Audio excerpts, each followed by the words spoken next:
Assalamualaikum warahmatullahi wabarakatuh. Halo guys. Perkenalkan, nama saya Isnaini Zatunisa dari Fakultas Bahasa dan Seni jurusan Pendidikan Bahasa Inggris dengan nomor pokok mahasiswa 20201205004444.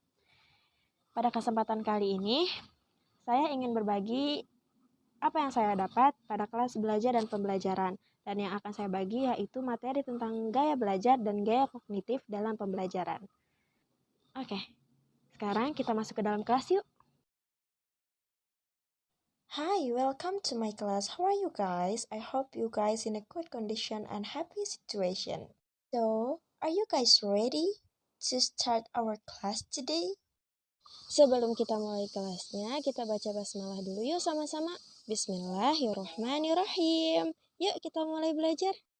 Jadi hari ini kita akan membahas 4 poin. Yang pertama yaitu pengertian gaya belajar, yang kedua macam-macam gaya belajar, yang ketiga gaya belajar efektif, dan yang terakhir gaya kognitif dalam pembelajaran. Oke, kita mulai dari pengertian gaya belajar. Jadi, menurut Fleming dan Mills, gaya belajar merupakan kecenderungan siswa untuk mengadaptasi strategi tertentu dalam belajarnya sebagai bentuk tanggung jawabnya untuk mendapatkan satu pendekatan belajar yang sesuai dengan tuntutan belajar di kelas atau sekolah maupun tuntutan dari mata pelajaran. Selanjutnya, menurut Drummond, gaya belajar adalah sebagai an individual's preferred mode and desired conditions of learning. It means gaya belajar dianggap sebagai cara belajar atau kondisi belajar yang disukai oleh pembelajar. Dan selanjutnya, menurut para ahli yang lainnya, yaitu yang pertama ada Willing yang mendefinisikan bahwa gaya belajar sebagai kebiasaan belajar yang disenangi oleh pembelajar. Dan menurut Giff, memandang gaya belajar sebagai cara seseorang dalam menerima, berinteraksi, dan memandang lingkungannya. Dan yang terakhir, menurut Dunn and Griggs, yang memandang bahwa gaya belajar adalah sebagai karakter biologis bawaan. Selanjutnya, kita beralih ke macam-macam gaya belajar. Jadi, macam-macam gaya belajar ini ada 3. Yang pertama yaitu visual, yang kedua auditori, yang ketiga kinestetik. Jadi sekarang kita bahas dulu ya dari gaya belajar visual. Gaya belajar visual ini biasa disebut juga dengan visual learners. Jadi mereka ini menitik beratkan pada ketajaman penglihatan. So it means mereka itu memerlukan bukti-bukti yang konkret atau harus memperlihatkan terlebih dahulu agar mereka paham gaya belajar seperti ini. Jadi gaya belajar seperti ini mengandalkan penglihatan atau melihat dulu buktinya untuk kemudian bisa mempercayainya. Dan ada beberapa karakteristik yang khas bagi orang-orang yang menyukai gaya belajar visual ini. Yang pertama yaitu kebutuhan mereka untuk melihat suatu informasi atau pelajaran secara visual untuk mengetahuinya atau memahaminya. Yang kedua, mereka memiliki kepekaan yang kuat terhadap warna. Yang ketiga, memiliki kepemahaman yang cukup terhadap masalah artistik. Yang keempat, memiliki kesulitan dalam berdialog secara langsung. Yang kelima, terlalu reaktif terhadap suara. Yang keenam, sulit mengikuti anjuran secara lisan. Dan yang terakhir atau yang ketujuh, seringkali salah menginterpretasikan kata ataupun ucapan. Nah, selain karakteristik, ada juga ciri-ciri gaya belajar visual. Jadi, ada 7 ciri-ciri gaya belajar visual ini. Yang pertama, mereka cenderung melihat sikap, gerakan, dan bibir guru yang sedang mengajar. Yang kedua, mereka bukanlah pendengar yang baik saat berkomunikasi. Yang ketiga, saat mendapat petunjuk untuk melakukan sesuatu, biasanya mereka akan melihat teman-teman lainnya, baru kemudian mereka sendiri yang bertindak. Yang keempat, mereka tak suka bicara di depan kelompok dan tak suka pula mendengarkan orang lain. Jadi mereka terlihat pasif dalam kegiatan diskusi. Yang kelima, mereka kurang mampu mengingat informasi yang diberikan secara lisan. Yang keenam, mereka lebih suka peragaan daripada penjelasan lisan. Yang ketujuh atau yang terakhir, mereka dapat duduk tenang di tengah situasi yang ribut dan ramai tanpa terganggu. Untuk menghadapi anak-anak yang memiliki gaya belajar visual ini, strateginya gimana sih untuk mempermudah proses belajar? Jadi, ada 5 strategi untuk mempermudah proses belajar visual ini. Yang pertama, gunakan materi visual seperti gambar-gambar, diagram, dan peta. Yang kedua, gunakan warna untuk meng-highlight hal-hal yang penting. Jadi, bisa pakai stabilo atau yang lainnya. Yang ketiga, ajak anak untuk membaca buku-buku berilustrasi. Yang keempat, gunakan multimedia, contohnya komputer dan video. Yang kelima, ajak anak untuk mencoba mengilustrasikan ide-idenya ke dalam gambar.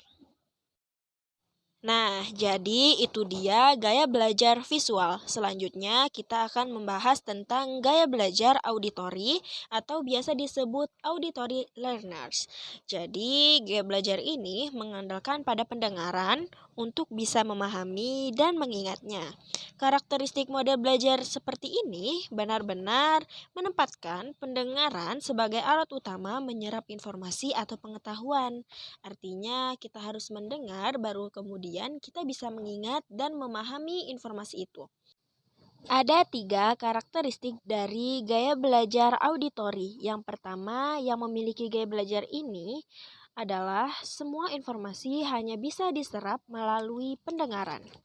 Yang kedua, mereka memiliki kesulitan untuk menyerap informasi dalam bentuk tulisan secara langsung. Yang ketiga, mereka memiliki kesulitan menulis ataupun membaca. Selanjutnya, gimana sih ciri-ciri gaya belajar auditori?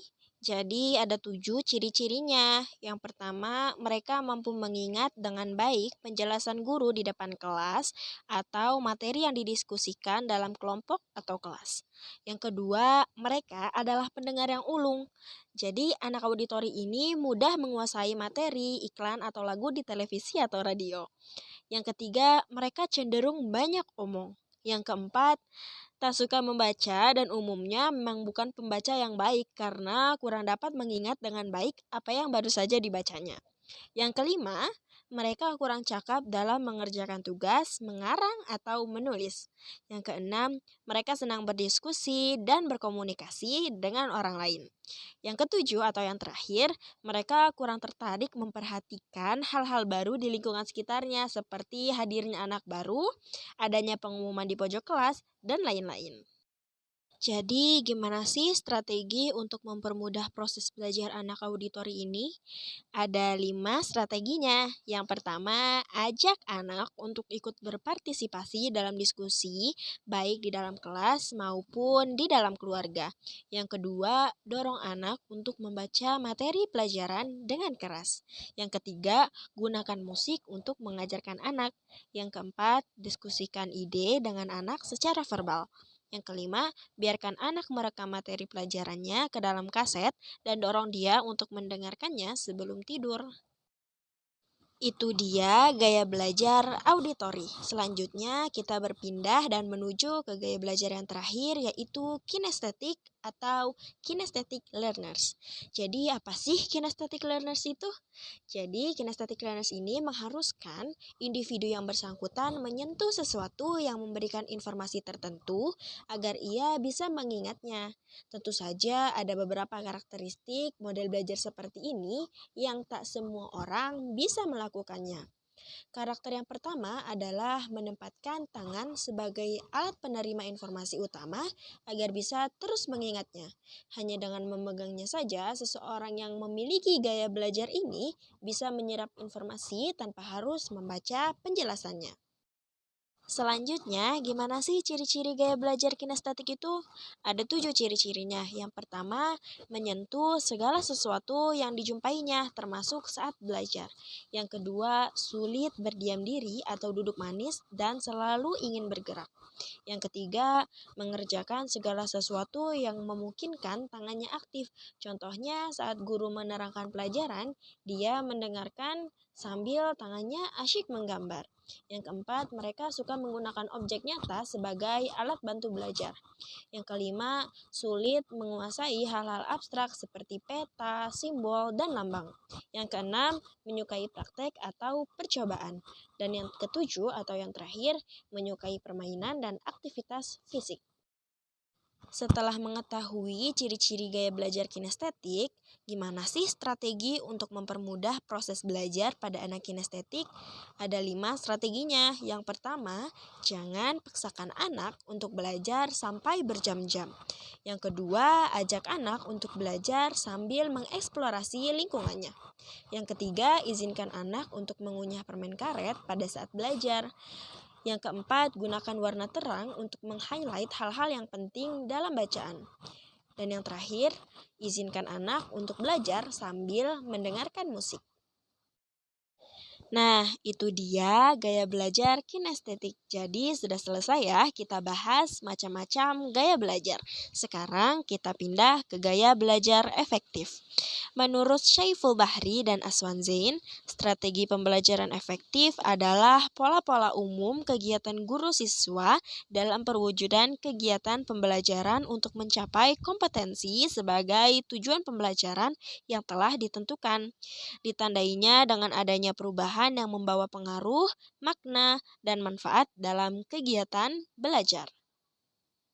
Nah, ada 4 nih strategi dasar dalam belajar mengajar. Yang pertama, mengidentifikasi serta menetapkan spesifikasi dan kualifikasi perubahan tingkah laku dan kepribadian anak didik sebagaimana yang diharapkan.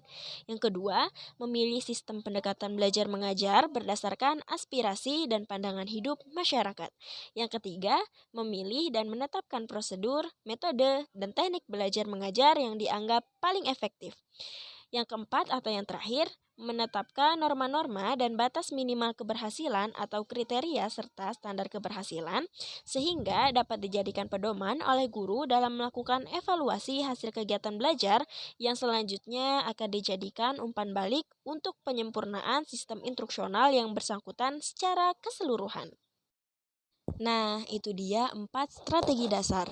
Selanjutnya, banyak gaya yang bisa dipilih untuk belajar secara efektif.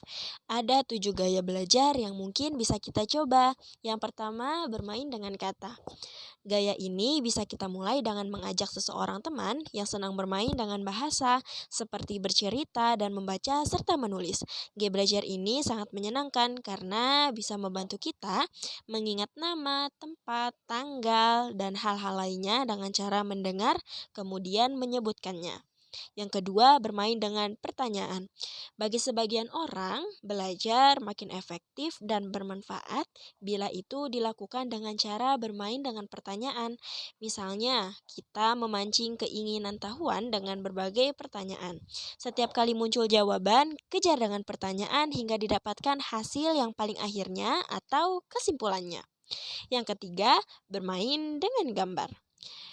Ada beberapa orang yang lebih suka belajar dengan membuat gambar, merancang, melihat gambar, slide, video, atau film. Orang yang memiliki kegemaran ini biasanya memiliki kepekaan tertentu dalam menangkap gambar atau warna, peka dalam membuat perubahan, merangkai, dan membaca kartu.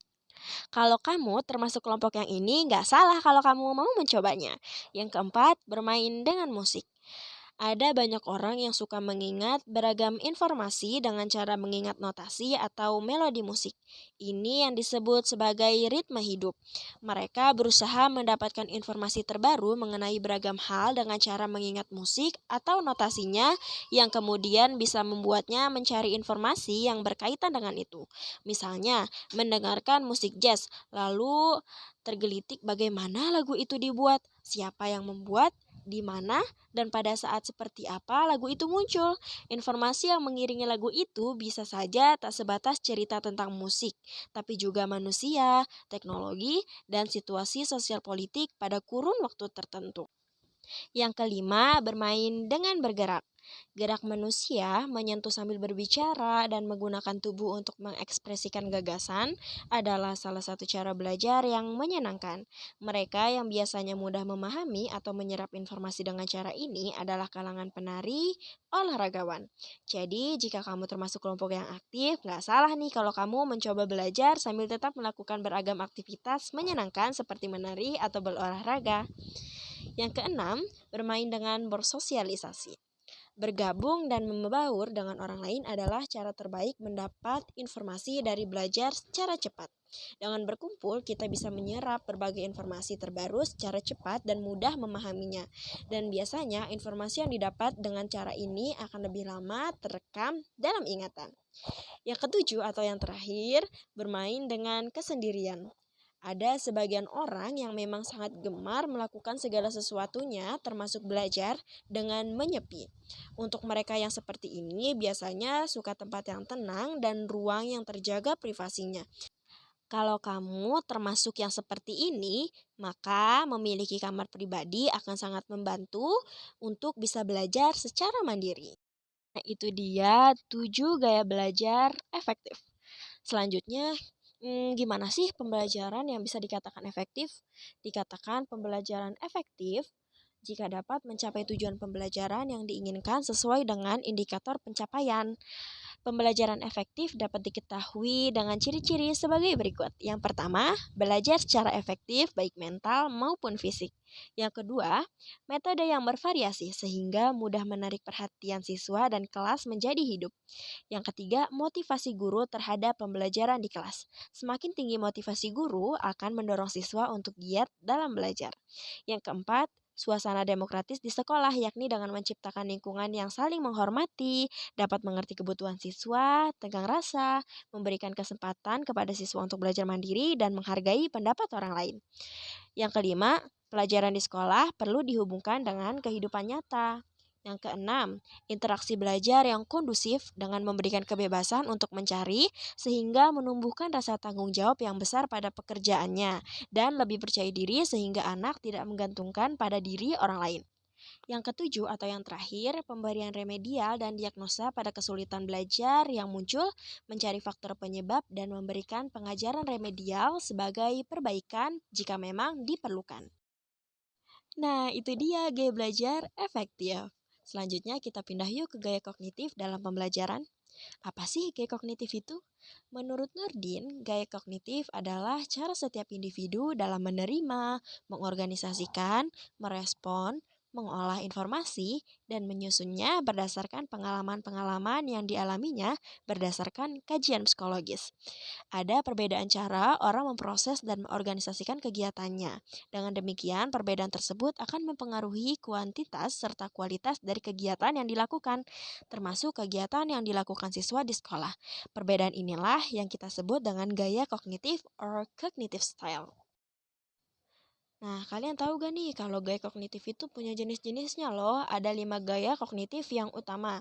Ada gaya kognitif analisis, gaya kognitif idealis, gaya kognitif pragmatik, gaya kognitif realisme, dan yang terakhir gaya kognitif sintesis. Kita mulai bahas yuk dari yang pertama. Gaya kognitif yang pertama yaitu gaya kognitif analisis. Murid-murid yang memiliki gaya kognitif analisis senantiasa mencari suatu keputusan yang boleh diramal. Seseorang yang mempunyai pemikiran ini senantiasa bimbang jika sesuatu rancangan yang dirancang telah gagal atau sesuatu butiran telah dilupakan atau ditinggalkan. Murid-murid ini juga akan berpikir secara saintifik untuk mendapatkan keputusan yang dikehendaki.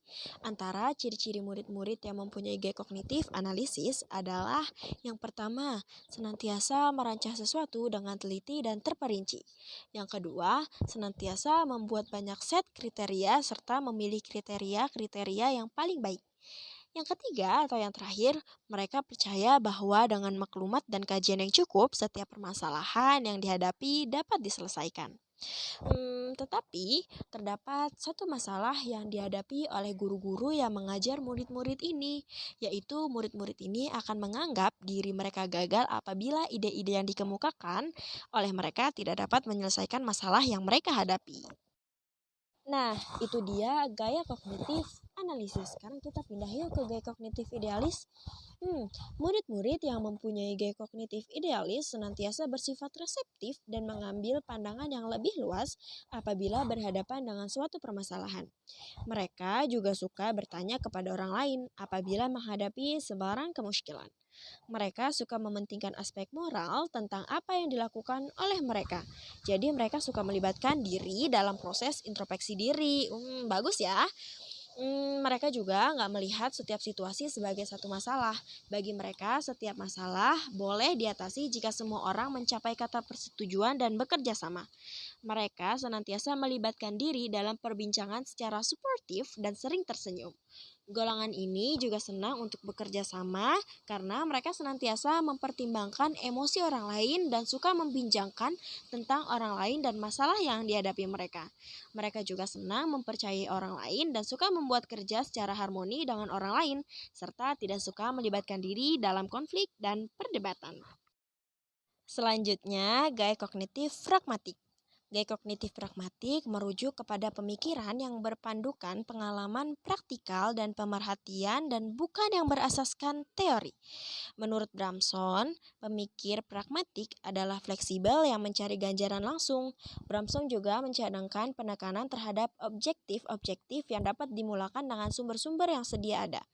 Murid yang mempunyai gaya kognitif pragmatik bertumpu pada amalan-amalan praktikal dan bagaimana menangani sesuatu masalah dengan realistik dan logik.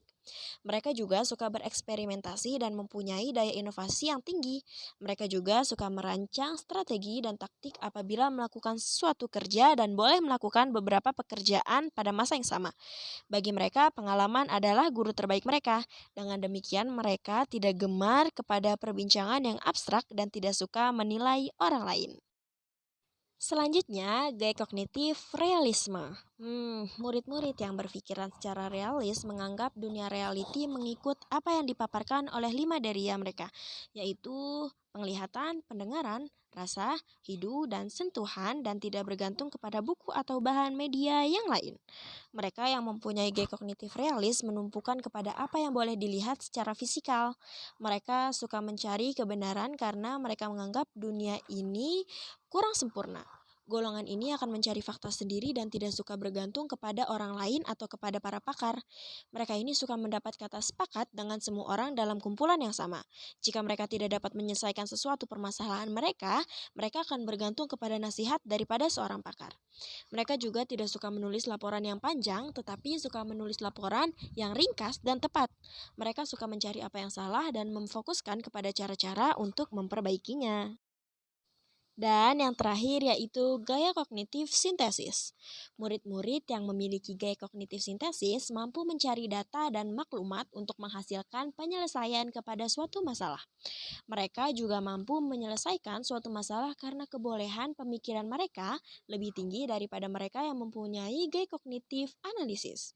Mereka mempunyai kebolehan untuk menggabungkan, mengintegrasi, dan mencantumkan ide-ide. Mereka boleh menafsir dan merumuskan hasil yang dianalisis melalui prinsip-prinsip induksi dan deduksi. Mereka juga suka membuat aktivitas-aktivitas pemikiran yang melibatkan konsep seperti rumusan, membuat keputusan, membuat kesimpulan, rekaan, gubahan, dan sebagainya. Murid-murid ini suka berpikir secara kreatif dan menganggap dunia ini sebagai suatu tempat yang kompleks. Jadi, guru-guru perlu bersabar dalam mendengar pendengaran mereka dan memahami bahwa mereka suka berhujat dan bukan menentang atau berlawanan dengan guru-guru. Nah, itu dia jenis-jenis gaya kognitif dan itu menjadi pembahasan terakhir kita kali ini. Berarti kita tutup ya kelas kali ini dengan membaca kalimat hamdalah bersama-sama. Alhamdulillahirobbil alamin. Terima kasih teman-teman semua. So, segitu aja dulu penjelasan dari saya. Semoga bermanfaat. Thanks for your beautiful eyes and bye-bye. Assalamualaikum warahmatullahi wabarakatuh.